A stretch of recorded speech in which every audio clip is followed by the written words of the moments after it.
Hi everybody. Happy Thursday. I'm Pia from Stitches and Scraps, and this is Lunchtime Live episode 101.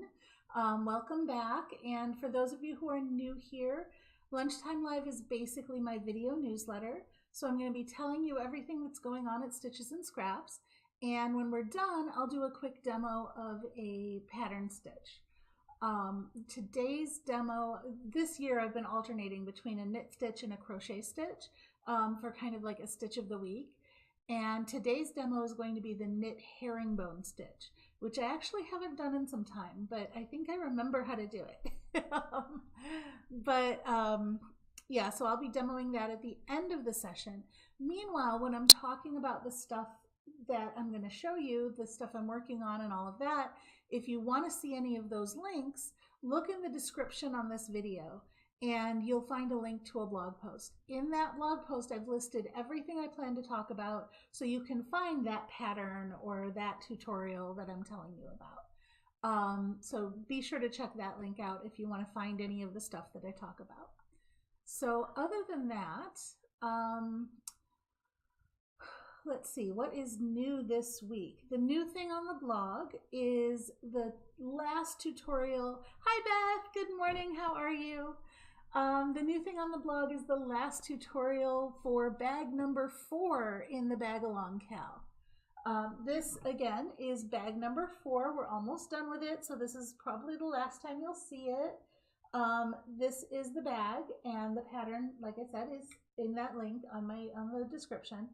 The tutorial that I posted just Tuesday, was for attaching these handles. So it's this part right here. And actually that is part of the final round of the bag. So it's basically a tutorial for the whole final round of the bag and attaching these handles. There are different ways to attach the handles, but this tutorial is on crocheting them on. Hi Tammy, good to see you. So that tutorial's up on the site. That was what was new this week. And of course, since that is the last tutorial for that bag, it means we're coming to the end of bag number 4 in the Cal. So be sure to get over to the giveaway post, the one that had all the materials. Be sure to get over there and enter the giveaway because that ends near the end of August. I want to say you have 2 weeks left, but don't quote me on that. The actual exact date is in that post. But yeah, get over there and enter the giveaway. We have some awesome prizes from We Crochet. And then bag number 5 will be coming out soon. Hi Carrie, good to see you. So I'm excited about bag number 5. I will tell you, I have not actually started on it yet. I'm a little behind on getting stuff done. I've got a lot of projects backed up, but that's kind of the story of my life, isn't it? So what else am I working on? Well, next week is my week for the Summer Quickies Crochet Along over on Crochet Along Central. I should have put that link in the post. I'll add that after the video. Or maybe later this evening. So check back later this evening and I'll have that link. But it's CAL Central Crochet on Facebook. We'll get you all the info. And so my summer quickie, and this kind of like transformed a little bit after I made it. Because my thing is when I very rarely wear makeup, believe it or not. I put makeup on for this video. And that's most of the time, unless I'm traveling, that's the only time I wear makeup is for this video or maybe if I'm going to a party or something. But otherwise I don't wear makeup every day normally and I'm kind of sloppy putting it on.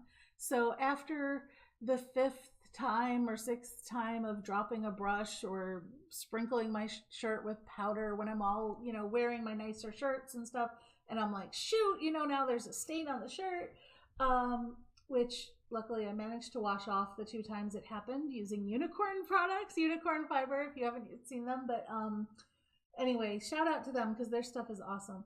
But after a few just sloppy makeup mishaps, basically, I said, you know what? I almost need like a bib. So I said, okay, I'm going to crochet myself a bib. And guys, I love this thing. I wear this when I'm doing makeup. I wear it sometimes if I'm eating something sloppy. It's a little... Honestly, I wore it this morning when I was doing makeup and it's still a little wet from when I washed it last. I need to make myself another one. But this is the bib, and it goes on. I want to show you how easy this goes on because it doesn't mess up your hair. You just wrap it around, and then there's a button right here that you can just stick on. And that's the bib. That's how easy that goes on. And it's just this tiny little, like, it's just in front, okay? Here, let me stand up a bit so you can see it. See, it's just in front, just like that. So it's not like the whole, you know, it's covering, it's not like a smock like I'm doing art projects in. This is literally so that when I drop my makeup brush, it doesn't hit my shirt. And I like to do it like this, where I tuck the collar underneath too, because then I don't get that foundation or powder on the collar. So it is a really quick pattern. It was made out of frustration. I'm just fussing with the collar, but really quick pattern made out of frustration in the last minute. And I have actually adjusted it slightly from the one I have here. I added 2 more stitches along the front. It is weird to do this like in mirror view in the camera. So I added 2 more stitches along the front panel here to make the front just a couple stitches wider. And I'm going to take 2 stitches off of the side panels. So the front and back will be a little wider and the sides will be a little bit shorter. And that should bring it up more and out more. But I mean, it's 2 stitches, so it'll be fairly close to what this looks like right here. And I love this thing. And then when I'm done, look, I've just put on my makeup, I've done my hair, I can take it off without messing anything up. And it's just that easy, right? So I'm using this. This is one of the things I've made that I'm using constantly. I've washed it about 3 times already. It's still holding its shape pretty well. But you know, this isn't supposed to be like a designer outfit thing. This is literally a large napkin is what it is, the purpose of it. Like I could achieve the same thing with a paper towel if I wanted to. I just don't want to waste paper. So that is the project that's coming out for the Summer Quickies Cal. But as I was designing it and I'm talking about it with my friends, they're like, oh my God, people who have like, especially seniors or people who have fine motor issues. Like I know my father-in-law has issues where his hands shake. So he tends to spill stuff. And they're like, this would be super helpful for people who need, you know, a little bit of help with spills. So, and I'm thinking, you know, sometimes I need a little bit of help with spills. So I've actually made, in the pattern, I made an option, like the button was the way I did it for myself, right? But I made an option that if you want to use a Velcro tab or you want to use, I guess it's a hook and loop closure tab. You can't say Velcro, that's trademarked. But if you want to use like a hook and loop closure or you want to use snaps or something else that's easier to attach, you totally can do that. You could even do like a little chain loop and loop it around a button or something like that. So I made the option with a buttonhole and without a buttonhole so that you could use whatever kind of fastener you like. That pattern's going to come out on Tuesday. I think it's Tuesday, it might be Monday. But that's for, again, the CAL Central Summer Quickies Crochet Along. And I honestly, I know it's a stupid little thing, but I have loved this. This has been like one of my favorite things I've made recently because it's so fast and it's so useful. The other thing that I'm working on right now, I'm working on a beaded bag, but I can't show it to you yet because that's for somebody else. It's for Bead Biz. They sent me some, at the conference, they sent me some beads and some yarn to basically play with and make them something for their store. And so I'm working on that right now, but I can't show it to you yet. I've got like maybe 2 rounds into it. It's not very far yet. But I've got the plans for it. So I think it's going to be cool. Now this, I showed you guys this last week. I've made a little bit of progress in that I added the straps. This is that baby romper that I was showing you. I've added the straps, and for right now, I just wanted to check the placement of the buttonhole, so I tied like bows through the buttonholes. So that's why there's all these strands here. It doesn't have that many ends, I promise. I still have to do edging to go around the neckline, edging to go around, I probably will do like a small sleeve even, but like edging to go around the armholes and edging to go around the bottom here. The reason that I stopped and haven't done that, even though that's like, I mean, it's what, a 10-minute job to put edging on this stuff. but I can't do it yet because I first have to write up the pattern for what I've got so far, because once you put edging on, it becomes harder to count your stitches at the edges. So I want to make sure that I can refer to this while I'm writing up the pattern before I put the edging on. So that's where I'm at with this one, but this will be coming out soon as I have it finished and ready.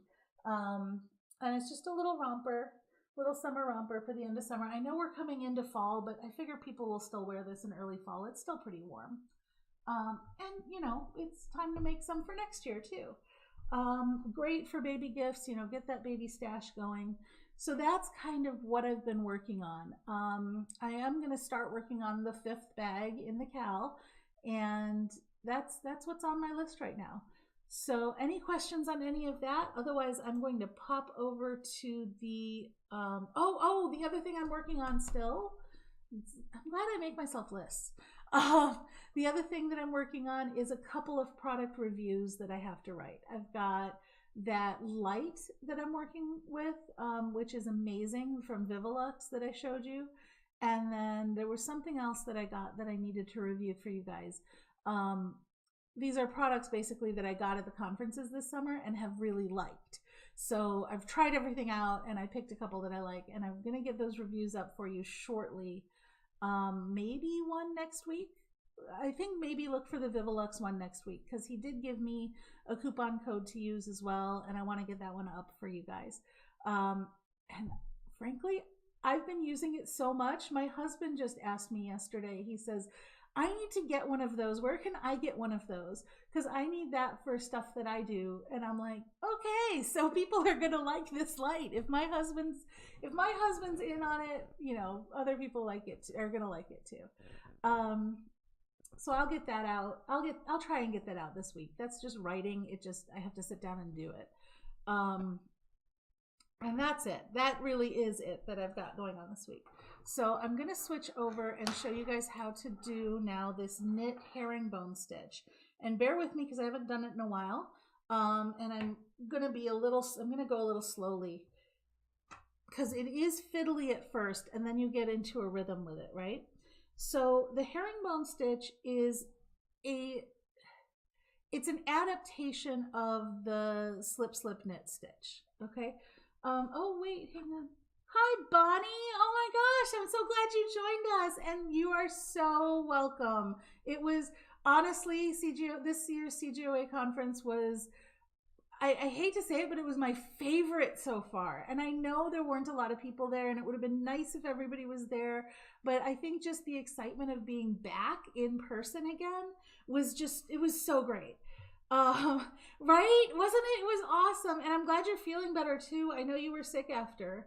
But I know, and I got sick too. I didn't get COVID, but I got in the gaming conferences, people refer to it as con crud, when it's just, there's so many bugs flying around that you're gonna get something. And so I got like this sore throat and a little bit of fever, and then I was fine, you know. But I was negative for COVID the whole time, so I don't think it was COVID, but I think it was just like a cold, you know. But okay, so I am going to show you guys, what was I doing? Herringbone knit stitch. Okay, so this is a variation on the slip knit. And why is my camera not focusing? Come on, focus. You know what? The autofocus on this camera turns itself on every time that I reboot. So let me see if I can turn off that autofocus, because then every time I move my hands, it tries to refocus. Anyway, oh, there it is. Let's see. Yes, advance, turn off autofocus. There we go. Okay, and focus on my hands. Let's see.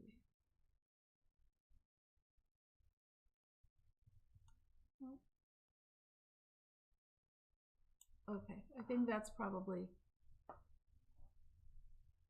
good. Right there. It's not making much of a difference. Okay. All right. I think that's good. I got to remember to turn off the autofocus before I get on camera every time I reboot my computer. Okay, so this is a variation on the slip slip knit.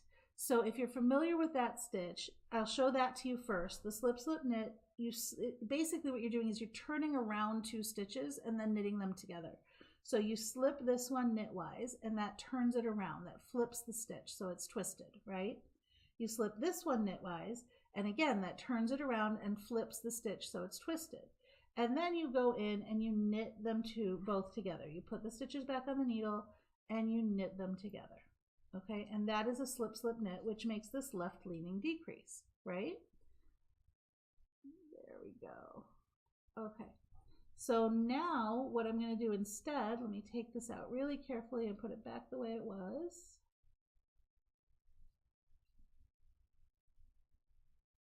Okay, so now we're back how we started, right? So now I'm going to start like I did for a slip slip knit. So I'm going to slip this one knitwise.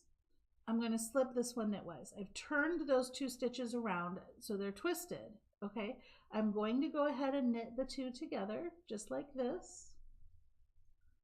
All right, and then normally you would drop these 2 off of your needle, right?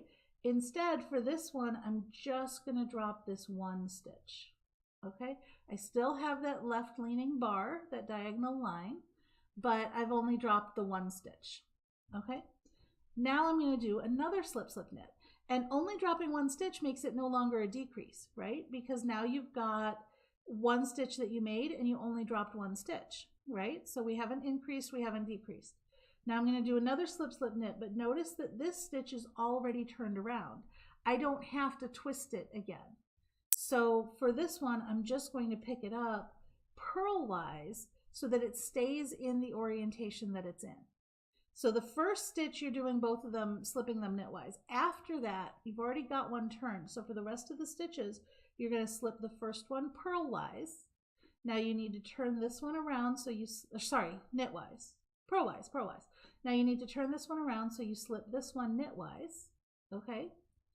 And then you're going to knit both of these 2 stitches together. So put the left needle back in, knit the stitch, okay? And then drop just that first one. And see how we're making those little diagonal lines? Yeah, this focus is really bothering me.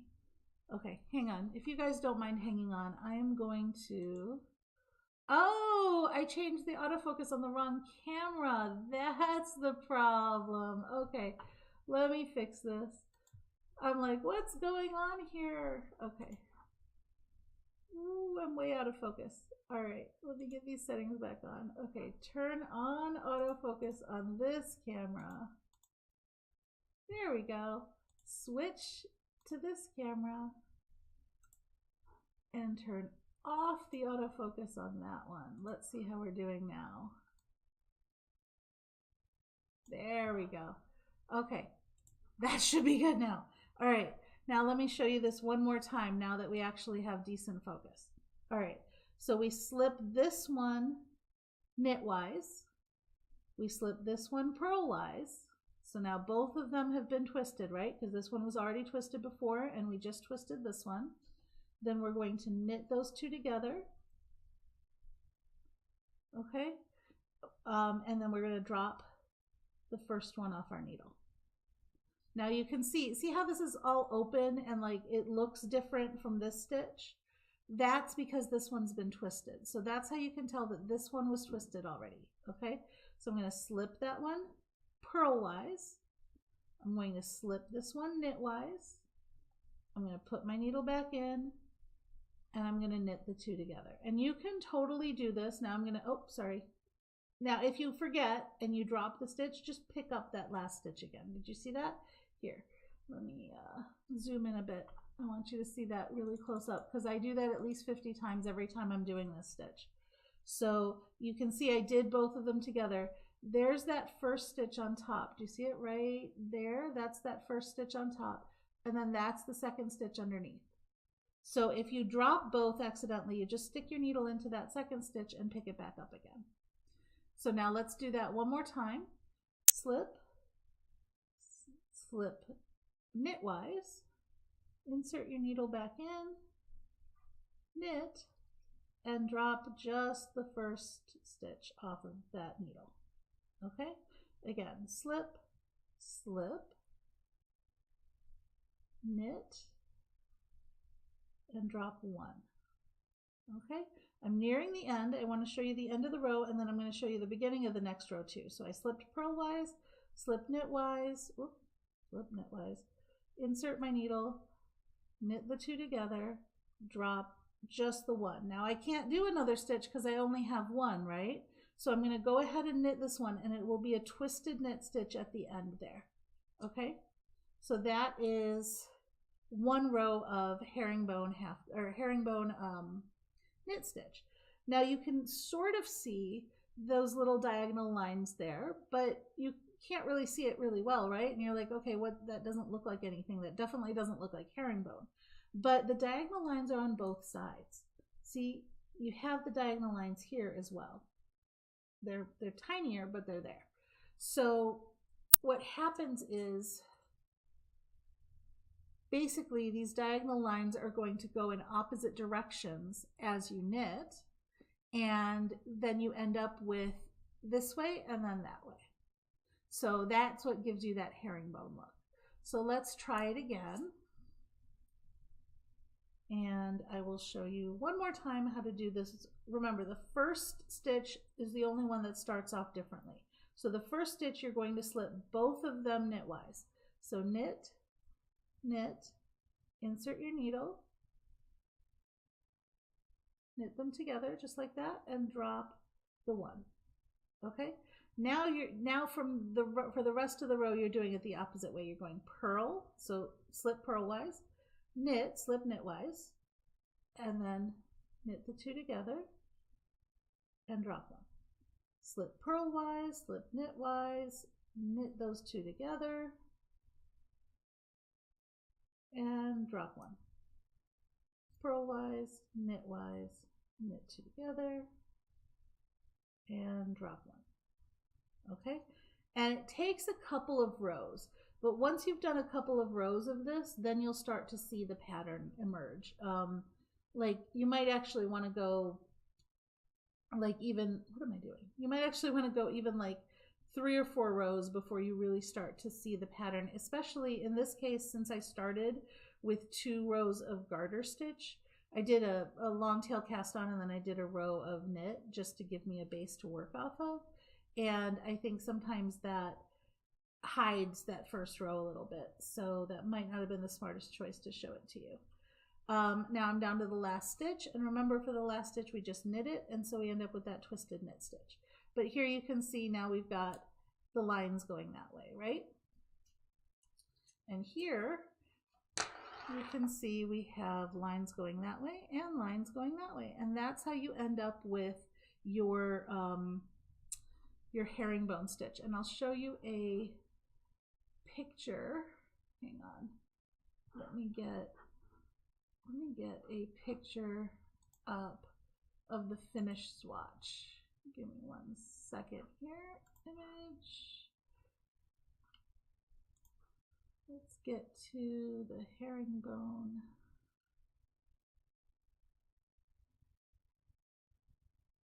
Where is it? Lunchtime Live.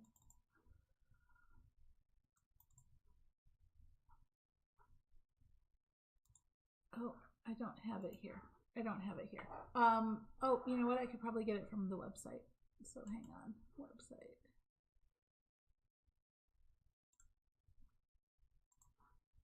So any questions on that while you're waiting for me to get this up here? Shout it out. Let me just look this up here.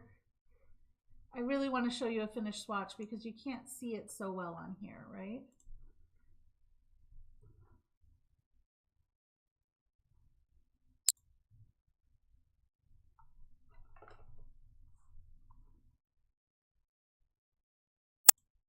Any questions? Any questions? Hi, Caroline. It's good to see you. I'm glad you can see it. I'm trying to get what I'm trying to get is a picture of the finished swatch. I've got it on the blog post, but I'm trying to get a picture of this finished swatch up for you guys so that you can see it. Let's see. I think, yep, there we go. Okay. So here, see if I can scroll. I cannot scroll. Okay, but here you can see more closely. Even in here, you see the stitches going that direction, then the stitches going that direction, and then that direction. And that's how you get the overall pattern of the herringbone stitch. And I do have a full tutorial of it on the site as well. So if you go to this link and you scroll down a little bit, you'll see my full tutorial linked over here of how to crochet this herringbone stitch. So that is herringbone, and that's all I have for you today. I don't think I've got anything else to show you. I just wanted to see one thing. Oh, you know what? I'm now figuring out why. You know, I told you I haven't done this. It's knit. Oh, you crochet. Yeah, I know. I do alternating between knit and crochet. And now I'm figuring out why this didn't look right. So back up, because I want to tell you, I forgot to do the purl row with pearls. I did the purl row with knits, and the purl row is actually different. So that's why I'm like, this is not looking the way it's supposed to. So let me do that purl row again. Sorry about that. It's been a while since I've done this stitch, and sometimes I just forget. So let's slide that down. There we go. Okay. So this is the purl side, and the purl side is done with pearls instead of the slip slip knit, obviously. So it's purl 2 together and only drop the first loop. So before we did slip slip knit and only drop the first loop, now we're going to do purl 2 together. So this is the left leaning purl decrease. So you purl 2 together.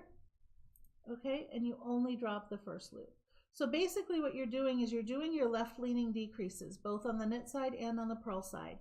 And then you're only dropping the first loop of the stitch after you do your decrease. So that makes it not a decrease, but you still get that left leaning stitch. So this side is actually easier for me when I'm not all butterfingers because I messed it up. There we go. Okay, this side is actually easier for me than the knit side, but this is the purl side of it. And this should give us more of that look that we're looking for. I'm like, why am I getting purl bumps? I shouldn't be getting purl bumps on the right side. But this is why. Because I didn't purl the purl side. Okay. Knit 2 together, purl 2 together, slip the first stitch, or slip the first stitch off the needle. Purl 2 together, drop the first stitch, and then when you get to the last stitch, you're just going to purl this last stitch. Okay, now you see it. Now you can see that's much better. Now you can see from our knit stitches we had the left leaning slip slip knit stitches here, and then from our purl stitches we got the left leaning stitch on the purl side, but it leans right on the knit side. So then you get your alternating this way and that way. Sorry about that. I don't know why I like completely spaced on the fact that you had to purl on the purl side. So a little obvious, but sometimes I'm, you know, live video. Sometimes you forget. And I was kind of rushed getting here because, oh my gosh, you guys. Okay, so 2 things are going on right now that I got to tell you about. First of all, somebody is desperately trying to hack my Facebook page. So if you see anything going on Facebook from me that is not me, please tell me, because somebody's been attacking for the last 36 hours. I'm getting login after login after login. I've changed my password 17 times or so. I actually, when I logged in this morning with a new password again, a chat window opened up where the person who was trying to chat or trying to hack me was chatting with customer support, trying to figure out how to bypass the 2-factor authorization that I had set up. And they couldn't identify themselves, and so that made it impossible for them to do it. So if you have Facebook, I don't even care if you have a business or not, turn on the 2-factor identification. That is the only reason that my account has not been hacked, is they couldn't break through that. So there was an actual person trying to do this, and they haven't let up recently either.